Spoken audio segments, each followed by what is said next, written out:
For all the latest updates, subscribe to News9.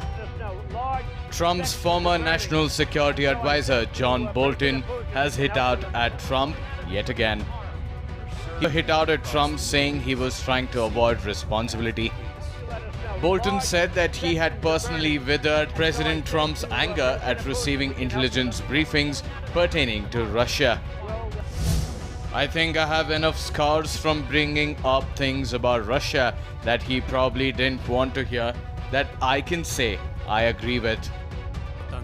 He reiterated that Trump did not want to hear negative information linked to Russian President Vladimir Putin. Bolton's comments came in after denial from White House that Trump was personally briefed over Russia offering bounties to kill Taliban troops.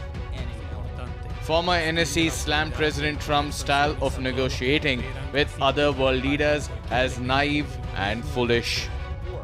He said that Chinese President Xi Jinping and Russian President Vladimir Putin can see right through Trump.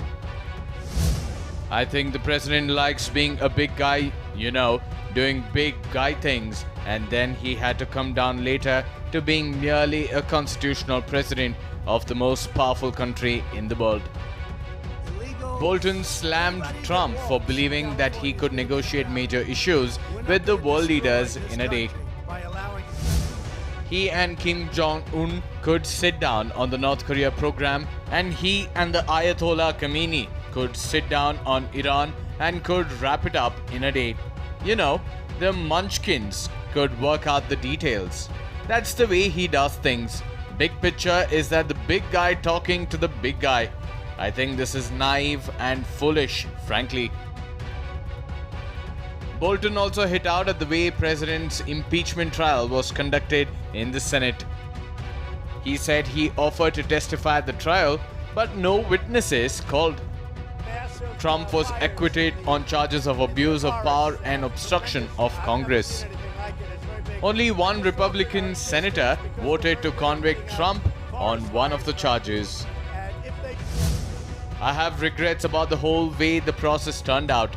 I have a big regret that the White House argument, which conceded the quid pro quo, did not present conduct that rose to the level of an impeachable offense, which was an argument I think it's fair to say a majority, maybe nearly all the Republicans in the Senate accepted.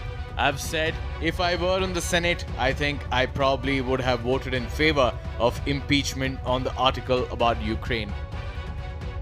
The tug-of-war between former NSA John Bolton and Trump began with Bolton's tell-all bombshell White House, the room where it happened. Trump tried to ban Bolton's book, stating he was leaking classified information, but he could not succeed.